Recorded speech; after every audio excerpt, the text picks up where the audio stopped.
Excellency Donald Trump, President of the United States of America, Excellencies, heads of state and government and former heads of state, distinguished ladies and gentlemen,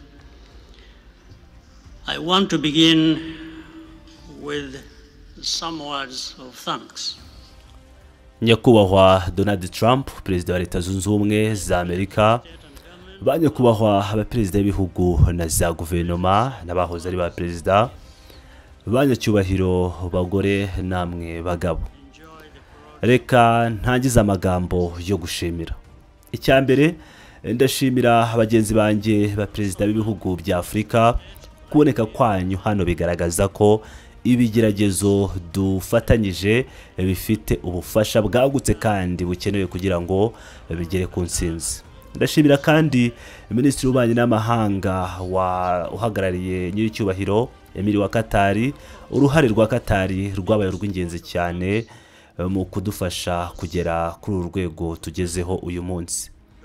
Ariko rero ishimwe rikomeye cyane rikwiriye Perezida Donald Trump ubwe. Nta muntu n'umwe wigeze asaba cyangwa ngo ategeke Perezida Donald Trump gufata iki gikorwa mu nshingano. Akarere kacu ntabwo kigeze kajya mu bitangazamakuru mpuzamahanga kenshi, nyamara igihe perezida yabonaga amahirwe yo kugira uruhare mu kugarura amahoro yahise yihagararamo neza cyane adategwa. Uyu mubabaro umaze imyaka 30 urambye bingana gutya, twabonye ndetse dukora ibiganiro byinshi, imishyikirano myinshi n'ubuhuza butandukanye, ariko nta na bumwe bwashoboye gukemura ibibazo by'ingenzi bihari muri ibi bibazo. Perezida Trump yazanye imbaraga nshya, uburyo bushya n'umuvuduko mushya, byafunguye inzira nshya y'intsinzi n'impinduka. Uburyo bwe bwaranzwe no kutabogama, ntigeze ahwema na rimwe kwita ku ruhande rumwe ngo arusige urundi. Yakoze uko ashoboye kose ngo adutere umwete wo kureba ejo hazaza aho kureba ibibazo byahise, ndetse yadusobanuriraga ko inyungu y'amahoro ari iterambere ry'ishoramari, harimo n'iryaturuka muri Leta Zunze Ubumwe za Amerika. Ikirenze kuri ibyo, uburyo Perezida Trump akoresha bushingiye ku nyungu zifatika. Uyu murongo twanyuzemo ntiwagizwe intambwe yo kwishimira gusa. Ibi byose bigera no kwitsinda rye ryihariye, kandi hano ndashaka gushimira by'umwihariko umunyamabanga Mark Rubio na Masad Boulos. Ntabwo twari kuba turi hano uyu munsi iyo hataza kuba uruhare rwabo n'imbaraga bashyize muri iki gikorwa. Kubw'ibyo dufite inshingano isobanutse kandi ifite amahirwe menshi kurusha izindi zose twigeze kugira. Aya masezerano aduha ibikenewe byose kugira ngo uyu mubabaro urangire burundu. Nibura aya masezerano naramuka acunzwe neza cyangwa ibintu ntibigende neza cyane bigenda uko bikwiye, ntawe uzarega Perezida Trump, ahubwo tuzaba ari twebwe ubwacu, nitwe Abanyafurika dufatanyije n'abafatanyabikorwa bacu. Dushinzwe gushimangira no kongera aya mahoro. Hazabaho inzitizi n'ibihe bigoye mu nzira iri imbere, ntabwo bishidikanyaho, ariko u Rwanda ndabizi neza ntiruzigera rugira uruhare cyangwa ntiruzigera rubazwa inshingano na zimwe rushobora kuba rutakubahiriza. Icyo nshobora kubizeza ni iki: intego yacu yonyine kuva kera na n'ubu ni uko igihugu cyacu kiba mu mutekano usesuye. Nyuma y'amateka mabi twanyuzemo, dushaka gusa kureba imbere, twiringiye ko hari ejo heza harangwa n'iterambere n'umutekano urambye ndetse uhamye. Bwana Perezida Habanyakubahwa, ndabashimiye ku buryo mwabyumvise, murakoze cyane. Our only objective is and has always been for our country to be safe and secure after having endured so much tragedy. We now only want to look forward in confident expectation of a prosperous and stable future. Mr. President, Excellencies, I thank you for your kind attention.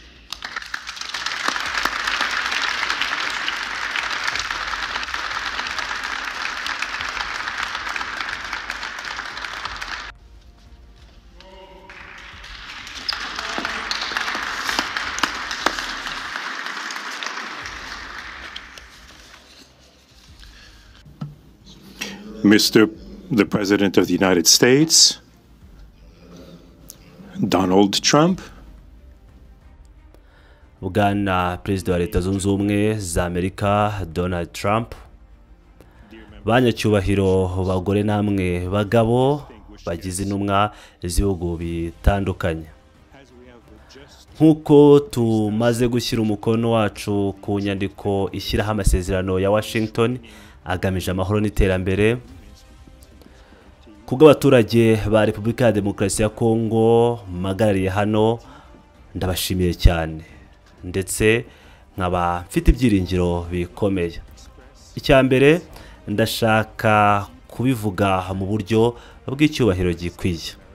Turashimira cyane Perezida wa Leta Zunze Ubumwe za Amerika Bwana Donald Trump.